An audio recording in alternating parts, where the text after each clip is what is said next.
in Arkansas. But it's something people know little about since the U.S. government did a phenomenal job in covering up this dark chapter of black history. It was a massacre involving black teenagers who were trapped inside their hostel, padlocked from the outside, and horrifically burned alive.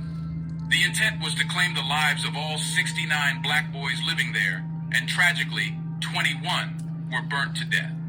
This shocking incident remained hidden from public awareness for decades, primarily due to the effective cover-up orchestrated by the state of Arkansas. Even now, many years later, there is still no official cause of the fire, and those responsible never face justice. This tragic event unfolded due to a deeply segregated and racially discriminatory American South in the 1950s. It was a period when American boarding schools, though diverse in their purposes, were far from equal in their treatment of students. These schools were not only places of education and discipline, but also tools for enforcing racial segregation. In that era, the quality of education one received was often determined by their race. Segregated boarding schools were established, catering to specific racial groups and rarely promoting integration. For them, black and white children could never get along together. The schools meant for black boys had harsh discipline, involving physical punishments like paddling and hair pulling. In the South, schools were used as instruments to resist racial integration. Between 1952 and 1962, numerous schools were built in rural areas exclusively for African American students. In sheer contrast, white students enjoyed better equipped schools, thanks to the state's construction of approximately 500 primary and secondary schools. These white schools were more substantial, technologically advanced, and offered a richer academic curriculum, emphasizing subjects like mathematics, science, and vocal training. There were also significant differences in how the reform and industrial schools treated white and black students. White reform schools aimed to educate and equip teenagers with practical skills for future employment, such as carpentry or metalwork. However, the boys at the Arkansas Negro Industrial School faced a different reality. Arkansas had 2 juvenile correctional facilities, one in Jefferson County and another in Wrightsville, southeast of Little Rock.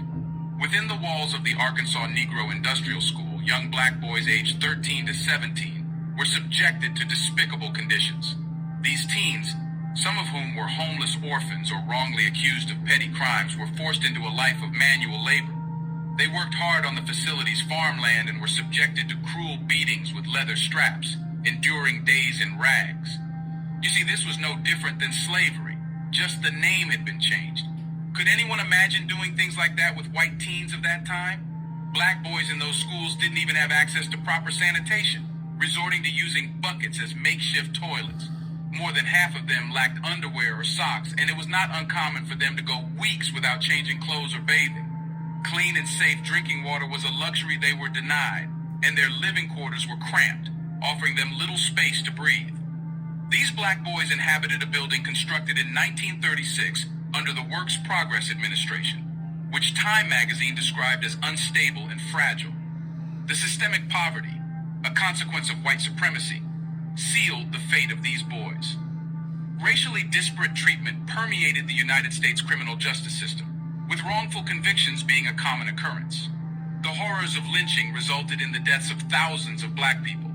This dark era, known as the Jim Crow era, left an unforgettable mark on Arkansas's history, and many lawyers capitalized on the plight of African American victims, particularly during the school desegregation crisis. During this period, very few white Americans were willing to embrace equality with black people. The Reconstruction era granted significant rights to black Americans, including voting rights, U.S. citizenship for formerly enslaved individuals, the establishment of black churches, and better access to farmland and education. However, as the Reconstruction era ended, these rights were swiftly revoked by the South. It was due to the authority state governments held over matters within their respective regions, particularly education. Before we continue further, tell us, are you enjoying the video? If yes, please like and share the video, and subscribe to our channel to watch more videos on black culture, history, civilization, and identity. Let's continue now. While the federal government wielded national powers and enacted laws that applied to the entire United States, local and state laws governed people who lived and worked in specific states or territories. In states like Arkansas, the governor held considerable decision-making authority.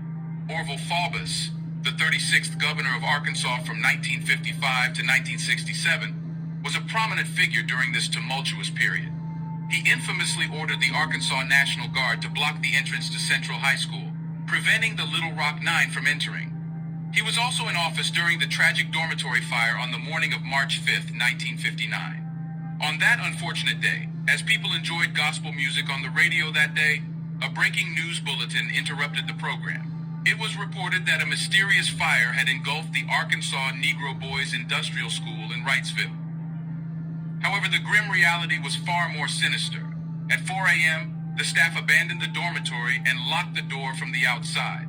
The boys inside were forced to fight and claw their way out. While 48 of the African-American teenagers managed to escape the blazing structure by jumping out of windows, 21 were tragically unable to flee and perished that night. When examining the building's layout, it became evident that, despite having a few doors within the facility, there was only one front door, and that solitary entrance was locked. Those unfortunate boys who remained trapped inside found themselves wedged in the back corner of the building, where they met a horrific fate consumed by the flames.